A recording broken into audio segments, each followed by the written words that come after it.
Welcome to The Human Code, the podcast where technology meets humanity, and the future is shaped by the leaders and innovators of today. I'm your host, Don Finley, inviting you on a journey through the fascinating world of tech, leadership, and personal growth. Here, we delve into the stories of visionary minds who are not only driving technological advancement, but also embodying the personal journeys and insights that inspire us all. Each episode, we explore the intersections where human ingenuity meets the cutting edge of technology, unpacking the experiences, challenges, and triumphs that define our era. So, whether you're a tech enthusiast, an inspiring entrepreneur, or simply curious about the human narratives behind the digital revolution, you're in the right place. Welcome to The Human Code. Welcome. We have Raghu Bala here today, an expert in many areas, but most importantly, I'm very excited to be talking about his new startup, UnifiedGPT. They're doing amazing work with autonomous agents, and I feel like we'll have a really solid conversation around both the work that they're doing and additionally the impact that agents are going to have on the world today, both in our personal lives, our professional lives, and then how it changes any daily habits that we got going on. Additionally, though, the man has had 4 exits. And as an entrepreneur, I've got a couple under my belt, but he's gone public. That's something I haven't done, and I look forward to learning about that today as well. Raghu, Sure. a pleasure having you here today. Thank you. Not a problem, my friend.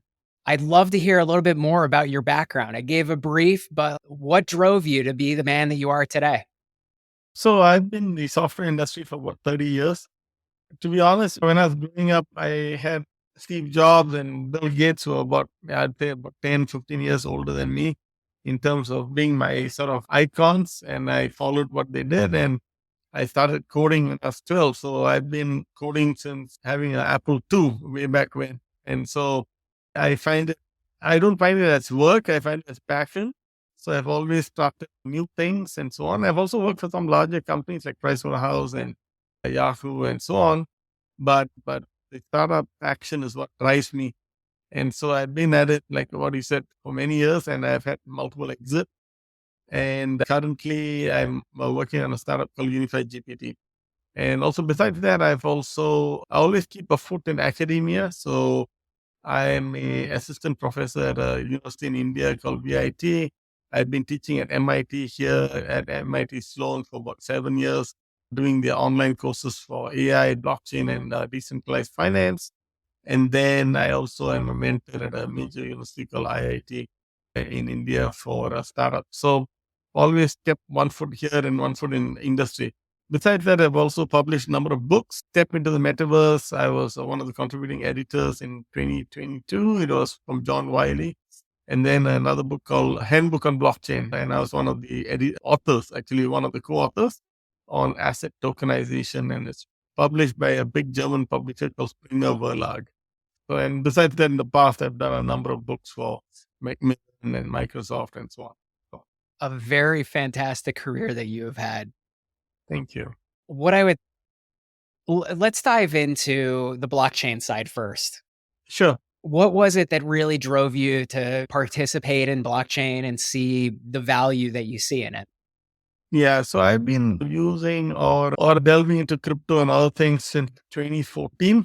And so in the blockchain space, actually, if you look at computer networks as a whole, especially enterprise networks, they operate in their own silos.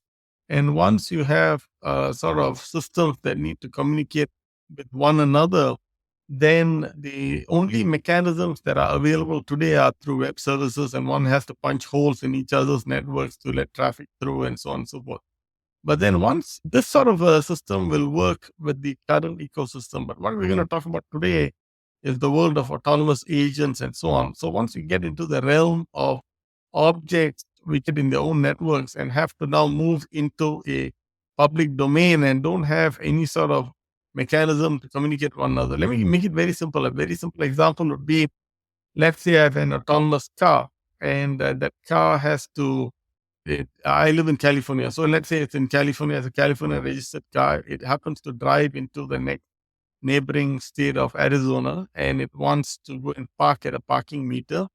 And now what happens is it needs to pay the parking meter, it needs to authenticate itself and so on. There's no driver here. So what happens? How do these two objects talk to one another? They're in completely different jurisdictions. They completely have nothing in common.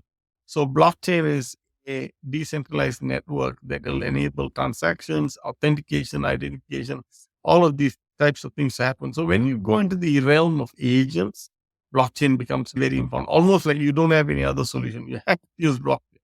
But then right now, obviously, if people started with crypto and they use blockchain as the rails for transferring money and other things. And that's another place where it's a sort of a substitute for existing banking networks like SWIFT and other things that are in place, especially when you want to transfer money overseas and things like that. You can use blockchain. So wherever where there is a need for a network, that a blockchain comes into play. So if you have two banks and you need to transfer funds, and one bank is local, one bank is overseas, there's no network except for SWIFT. So what's the alternative? Blockchain. When you come across these types of use cases, blockchain becomes like almost like apparent, like you have to use blockchain. And I think now that Bitcoin ETFs and other things have come into play, blockchain it was like a red-headed stepchild on the side of things. It was not really accepted in the mainstream. Yes. Now, every fund manager wants to do an asset allocation for blockchain, just like they do gold or real estate or stocks or bonds or other things. So it's now become accepted. So Bitcoin is a good use case, but then blockchain transcends cryptocurrency and other things. There are many use cases in health, in the agent space that we're going to talk about, and other things as well. So a lot of use. To give the listeners an idea of one of the use cases of blockchain, we were doing a project for a large shipping company in Southeast Asia. And in order to hand move goods from port to port, you have bill of ladens. Mm-hmm. And in these with the bill of BOLs, it was different systems had to interact at every time. And so between the network of ports, there was about 103 points of integration. And by converting that area over to a blockchain solution, they dropped down from having those 103 points of interaction to having 3, because then the blockchain actually was storing all the data, holding the rules, ensuring that information was flowing. And additionally, errors were cut down by 98% because you weren't transferring between systems. And it was a space in which you don't have just one party doing the work. You have multiple parties needing to share information and go. I bring this example up because I think it fits in well with what you were talking about, is having autonomous agents drop in to a new network, into an information field in which they are now going to have to participate. And you want to lower that barrier of entry as much as possible. Yeah, so I'm very familiar with the port systems and so on. Actually, I'm originally from Singapore, which happens to be one of the largest ports in the world. It connects the Indian Ocean to the Pacific Ocean. So the bill of lading example, actually, very oddly speaking, it was the first example that I looked at way back in 2017. I attended an event in Hong Kong, and it has many parties in international trade. Roughly speaking, about, I think, 8 to 10% of transactions are fraudulent. People ship the wrong goods, or they ship rotten goods, perishable goods that have gone bad, or all kinds of things happen, document fraud and things like that. So what happens is, in the bill of lading example, what happens is there is a buyer, seller, or exporter, importer, that is their respective banks. And then they only escrow the funds from the buyer to the seller. The banks hold the funds, and they only release the funds once the other party says that the shipment has made its way through the system. It's like 25% of the journey is done, 50% done, 100% done. I release that much funds, and then they do inspections and so on. And then there are also insurance companies and trucking companies and shipping companies, and a lot of players that go into a particular transaction. So that's a good example. And in that particular case, when I was looking at it some time back, it's a combination of both blockchain and IoT. So IoT would be used to check on the temperature, all sorts of other measurements that you'll take in a container to make sure that the goods are going to be delivered in a pristine state by the time it reaches from buyer to seller. For example, if you ship electronics, it cannot be damp. When it's damp, the electronics burn. So you want to keep it in a particular thing. Whereas, for example, if you're shipping fruits and vegetables, they have to be at a particular level of humidity or temperature because they can get rotten. So you use IoT to collect the data, you record the data on blockchain, and then along the way, any party that wants to inspect can look at the blockchain to say, okay, you know what, it looks good, and so on. And then also there are other use cases around theft and other things that happen in that particular type of transaction. So it's a good example. So agents right now, we are not, we have that they have a role to play in that particular space, but we are looking at a few other use cases currently, like in insurance and banking and so on. So what about the insurance and banking opportunities excite you for agent deployment? Sure. So in insurance, actually, I started off early in my career at Pricewaterhouse, and I was in the insurance practice. And something that people don't know, the US economy from the government side of things, the US government is about $4 trillion a year. And people don't know the insurance industry is $6 trillion a year. And if you look at your own, everyone just looks at your own life, you'll say, you probably have life insurance, probably have health insurance, you probably have auto insurance, and all kinds of other things that you don't really think about, but actually you take out a lot of insurance. Every person I have spoken to at least has between 4 and 10 policies going on at one time. They don't think about it that often, but that's what you have. And so insurance industry is a very big industry. But one of the problems, and working in the insurance industry, at one point I worked for the Equitable, which is part of Group AXA. And on the first day of work, my boss asked me, what the difference between us and the next insurance company. And I was young and I was like trying to make an impression. I said, we are great in this and we're great in that. And then he told me, nah, there's nothing different between one insurance company and another. The only thing that makes sense is you are more operationally efficient and you have better customer service. So I said, oh, okay. Anyone can copy anyone. The moat is not very high, but you have to improve your efficiency and your, your customer service. So one of the problems in the insurance industry is 30% of insurance agents quit after 3 months. 87% quit after 3 years. So they have a large attrition rate. They have a lot of retraining costs and so on. So when I started the agent business, I said, okay, these autonomous agents can replace human agents because these human agents are quitting anyway. So the autonomous agents are not going to quit on you. They're going to stay there. You don't need to retrain them that often. And so a lot of the insurance companies, we are part of the plug and pay InsurTech cohort of fall of 2023. And they said, it makes sense. The insurance companies feel that I can reduce costs, I can improve efficiency. This thing will run 24/7. It'll talk 100 different languages. Hey, you know what? I'm having a problem anyway. I have to retrain these guys who quit on me every 3 months. I might as well use these autonomous agents. And these autonomous agents come in 3 flavors. The first flavor is it comes in the form of a humanoid that looks like you and me. The second flavor, it comes in the form of text. That means you can chat with it using WhatsApp, Telegram, and so on. Yeah. And the third flavor is similar to what Progressive Insurance does. It comes in the form of a transformer that you can plug into your car, for example. You can find out the driving habits and things like that. So it can be in the form of hardware, dongle that you can plug in. The same LLM brain packaged in 3 different ways. So insurance companies find it exciting. And so we've been working with some of them on pilots and other things. And then now, in fact, today, we got news from one of the large insurance companies out of Europe who wants to start to work with us. So we are very excited about this possibility. Same thing happens in banking, in the sense that banks, we are presented a number of banks and they all want to eliminate. A lot of banks are cutting down. First of all, they cut down their location. If you look at the ATM, it's actually a kind of a, broadly speaking, a bot. Okay, it's a bot. You just deal with a bot. You're not dealing with a human. So first of all, they cut down the locations and introduce ATMs. Now, what they're doing is even the ATM is like obsolete because you can do most of it through mobile phones. Now, the next thing is to bring that personalization in the form of bots on your phone and your laptop and things like that. So you have someone to talk to, but doesn't need to be human. It can be a bot who looks like a human, who has got the intelligence of many humans. And also, a lot of people I speak to have this experience. I'm repeat what I say to people. So how many times have you called some sort of customer service, bank or otherwise? And first of all, the bot speaks over your head, has a written script, doesn't listen at all. You are saying something and it's saying something else. It just keeps talking over you.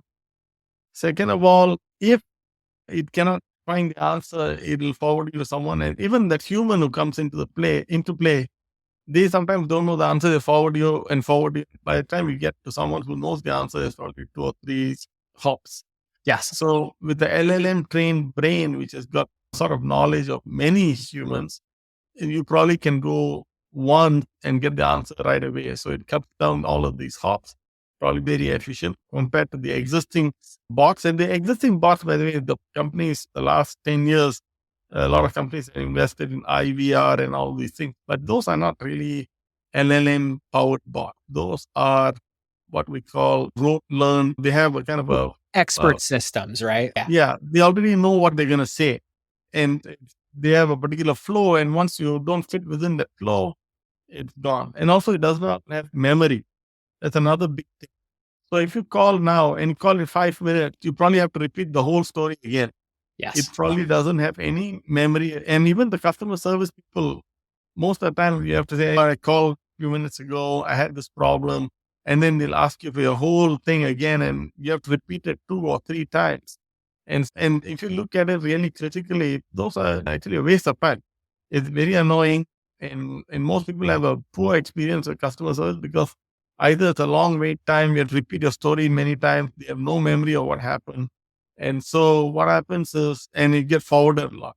So I think there's a huge opportunity here in both banking, insurance, and many other industries where you can improve the user experience, improve the customer experience, and introduce AI in a kind of a meaningful way that makes a difference to all the people calling you.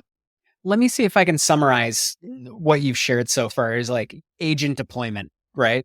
One, it looks really good in workflows in which you have a high amount of like user train or employee training that goes into the actual activity. Right. High amounts of churn are also detrimental. Few things that says is one, the process can be personal as far as what that person is doing, but also you're expecting a turnover in who you're dealing with. And then additionally, there's areas of complexity that need to be distilled down because you have L1 support, L2 support, and additionally, even below that, you have your first IVR interaction, which as an expert system just isn't complex enough to handle how we want to interact with systems today. Correct. And what other advice could you give to companies that are looking at deployment of, let's say, agent technology to be evaluating whether this is a great idea or really just a good idea?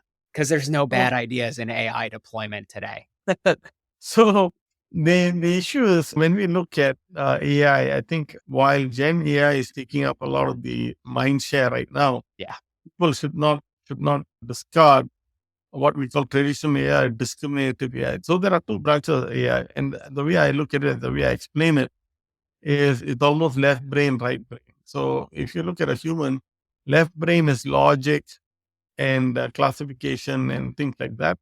Right brain is creative, right? Generative. So Gen AI is almost like right brain.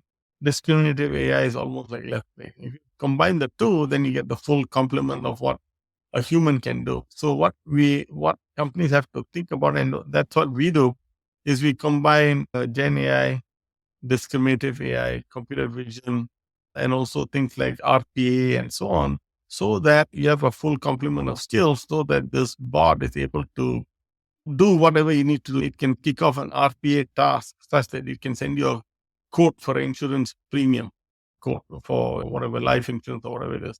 So it can do things beyond just AI. It can do RPA. It can do, for example, we have had a pilot with a major insurance company, accident claims, like auto accident claims, where just giving the engine sound as well as pictures of the accident, it can take the place of an insurance adjuster who needs to go in the field. It might take days, weeks before you get a claim adjusted and so on. It's a painful process. You've been in an accident and it takes 3 weeks, 4 weeks and so on. Here you can cut it down to a few hours because you just send the pictures of the accident. It can, based on past experience, say, oh, you know what, this is the $5,000 damage or the $10,000 damage. At least an initial estimate before maybe you can decide whether to send an adjuster or not. It's a choice. So a lot of things can be improved. And that brings us to a sort of like point where people think, oh, AI is going to take away my job. And my opinion is, actually, there's a saying, I don't know who quoted this, but people who use AI will probably not be replaced, but people who don't use AI will probably be replaced like that. So the issue is, I think people should not be afraid of AI, but we should leverage it and to make ourselves a lot more productive. So now, for example, when I write articles or content, I use a lot of AI so that my thoughts are easily put into words. But I know what I want to write about, and AI will help me generate the content very quickly.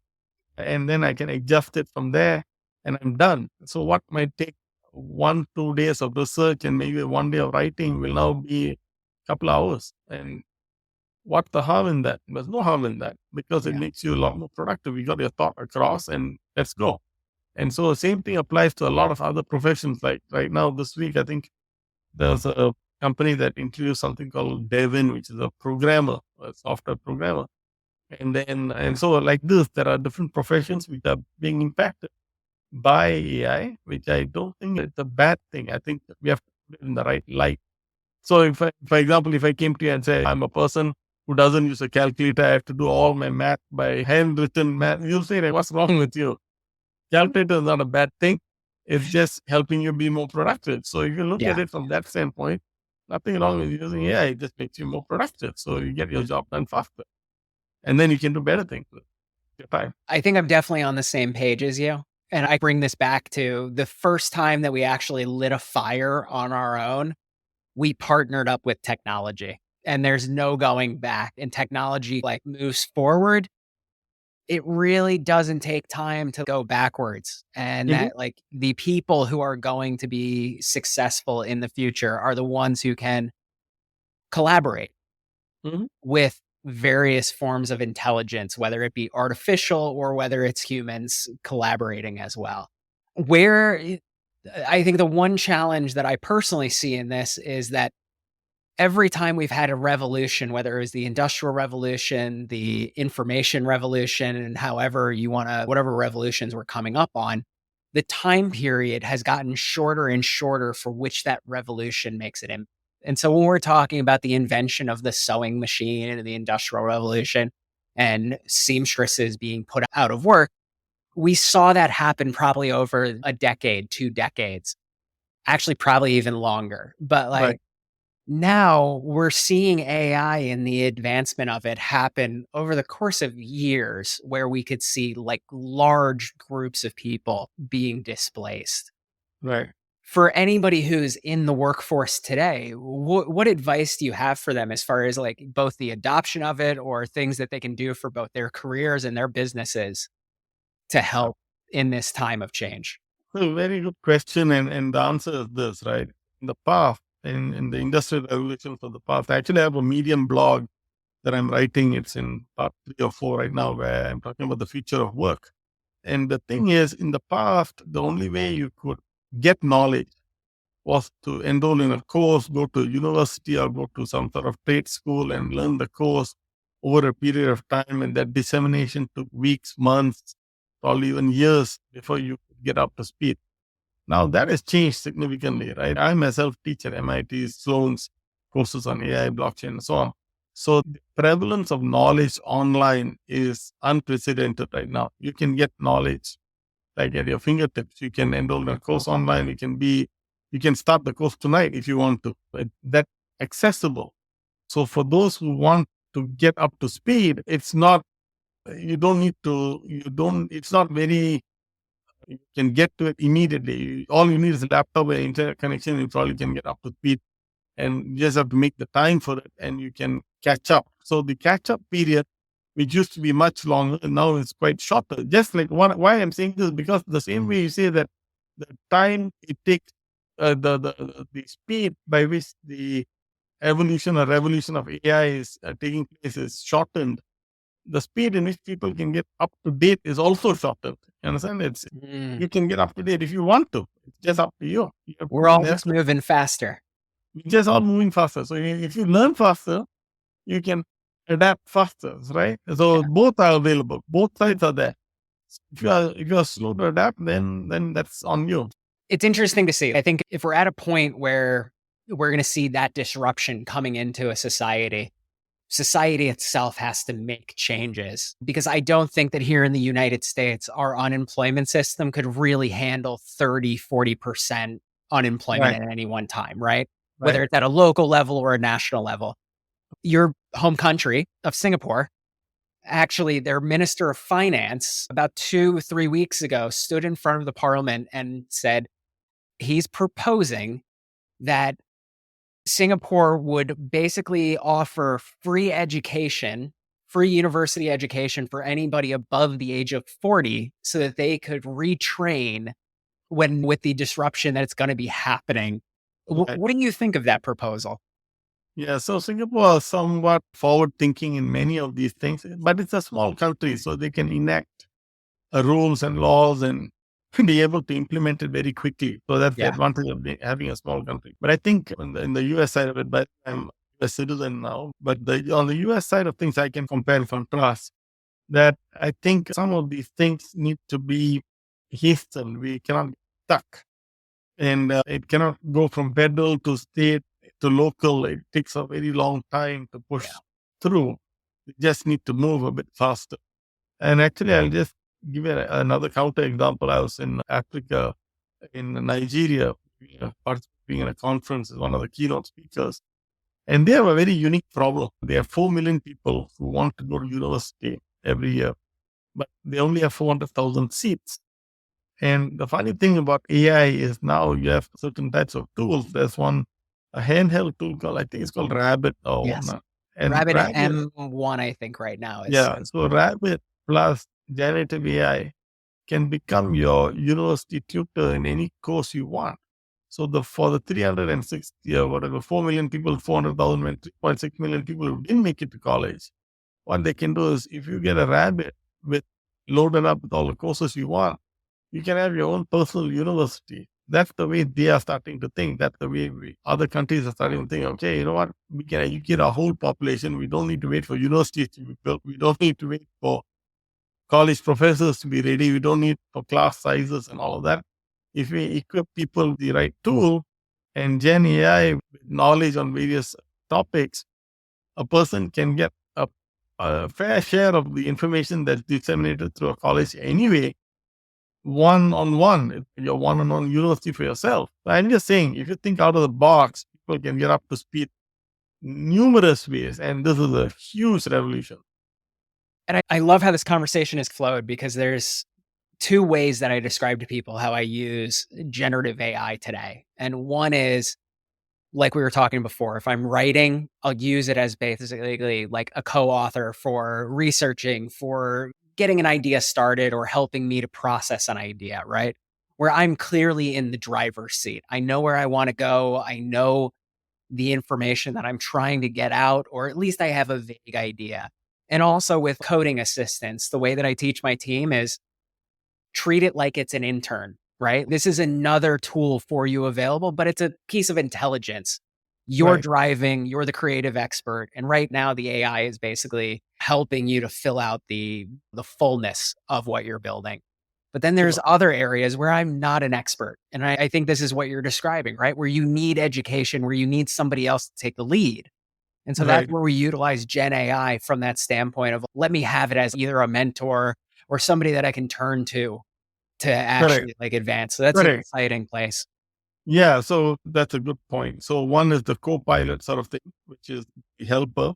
Yeah. But then in some cases, you are learning from it and driving the result. So yeah, both are applicable. Both cases are applicable. What's the use case that you would see having the largest impact in your personal life? For me, actually, personal life, I have this kind of running joke with my wife, which is by 2030, I think every household in the US have a a domestic bot. And the domestic bot do all of your washing of your clothes, folding of your clothes. It will clean the house, it vacuum the house. You don't need to do anything. It will take care of it. And I think we're not very far away. If you go to YouTube, you look at this project Aloha from Stanford, you can see it can do a lot of those things already. And then I didn't steal it from there. I actually predicted this a couple of years ago. But when I recently was preparing some materials for a talk, came across this project Aloha, I was like kind of blown away, because one of the problems with robotics when combined with AI is the dexterity. Like, we are very dexterous as humans, but then robots are coarse grained. They cannot discern between two pages in a book. Yep. This thing was amazing. You should take a look at the video. Aloha. It can even open a can. It can take out the food. It can really feel the thinness of things. It's so precise. And I was like, whoa, this was something else. So I That's think that's where incredible. we're going to go to. But I'm definitely going to be checking that out, because it's one of those examples that that I talk about with people is Amazon warehouses, right? Where it's basically Kiva. They have Kiva. the warehouse is basically automated with the Yeah, they exception of bought placing Kiva. things in boxes, right? Correct. Yeah, because They of that also pick human out things, dexterity. the pick, pack, and ship. The guy doesn't need to put a ladder and go up there. It just has this automated kind of thing. It goes up there and picks the thing and brings it down. And they bought this company called Kiva maybe 10 years ago. Yeah. And they do all of the warehouse management robotics through it. And it parks itself and charges itself. So it's smart that way. Those But systems are absolutely fascinating. And at the same time, the one thing that they couldn't do well was the human dexterity of putting multiple things in boxes. So they still right, had to bring it back to a station for somebody to box it. right. And it is just amazing that this is the thing that actually gives us the most value in some of those situations, or the human experience. Now, has there been anything that you'd like to share with the listeners that I haven't asked you about so far?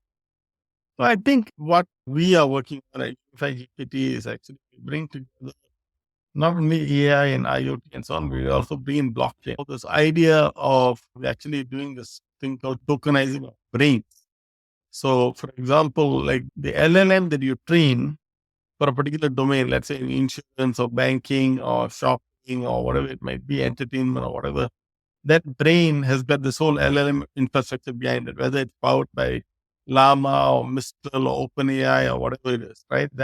And if you listen to NVIDIA's talk yesterday, the keynote speech at the Global Tech Conference, they are talking about actually encapsulating that brain in something called NVIDIA microservices and things like that. But anyway, the point is the brain has got all this knowledge, which is LLM trained, can now, what we are doing is actually tokenizing that brain in an NFT that can be then sold or rented in a marketplace. So the first types of NFTs that were rented were all of this Bored Apes and those types of things. Those are not rented, those are sold. But then what we are doing is renting, because we need the infrastructure, so you can't really sell the whole LLM and everything, but you can rent the access to that brain. So we are creating this marketplace where you can rent a brain, and that brain can be utilized by whomever. It might be an enterprise or it might be an individual that can utilize it for whatever purposes. So that's part of it. So, for example, like if you have a brain that knows how to do risk calculations for insurance, that brain can be leveraged by any insurance institution who wants to pay a SaaS fee. They can pay the maker of that brain, and that might be a company or a group of individuals that have got knowledge in the particular space.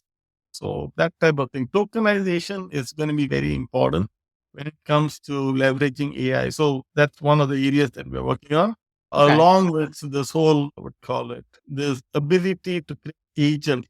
So just to back up, an agent is a combination of the form, which is humanoid, chat, or transformer, which is the thing that dongle that you add to a car or something else. Yeah. And then a combination of that form with the function is the brain. The brain is the LLM.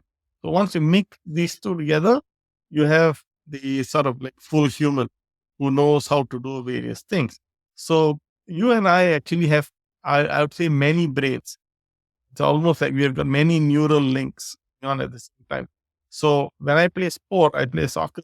When I play soccer, I'm using my soccer mindset. When I am coding, I'm using my coding mindset. When I'm teaching, I'm doing a different type of thing. When I'm with my family, I'm operating at a different level. I'm using different parts, like different brains. So similarly, we have different LLMs that are you can plug into our digital human that it can operate at many levels. Okay. So this is the state where basically we're talking about like mixture of experts type of approach with Correct. LLMs, right? But this is a Correct. little bit different where now you're talking about, all right, I got a bunch of different LLMs. Let me give it to the best one. If I have a programming task, send it to Devin. Correct. If Correct. I'm looking for research, send it to Perplexity. And these are just generic examples to get an idea, but that's what your platform of Correct. that's what your platform is doing. Correct. So we have this concept called a router. And so Yeah. depending on what request comes in, it routes it to the appropriate part or appropriate brain, and that appropriate brain takes the appropriate action. That might be just answer through like a natural language answer, or it can execute a task or like similar to Auto GPT, it can go and do something. It can send you an email. It can prepare a PDF or whatever it might be. So there are different multiple brains operating at the same time and so on. But these brains, again, we are not saying that we are going to build all the brains in the world. We are building a few of them, but we're also having a marketplace where people who are good at building brains for different domains, just like the App Store, they can list their brains in our store and they can derive revenues by encapsulating their knowledge in the form of a brain, which is tokenized, and they can collect recurring revenue from the use of that brain. Beautiful. So I would imagine that anybody who is in the business of building brains would be very interested in joining UnifiedGPT in your platform. Who else you've talked about banks, insurance companies. How would somebody know that they need to be reaching out to you? Yeah, so I'll give you one more example. Got one customer who is doing it for mental health. So they're doing it for addiction counseling for drug, alcohol, gambling addiction. I got to know them through some channels when I was teaching and other things. And so they're using it for gambling addiction with the casinos, for example. They have programs to help problem gamblers and things like that. So there are many people who have got different problem sets, but what they want to do is they need a platform. And so that's what we provide. And so in some of these cases, what happens is we tell the customer, okay, what is your domain? What's your corpus of documents you want us to train the brain on?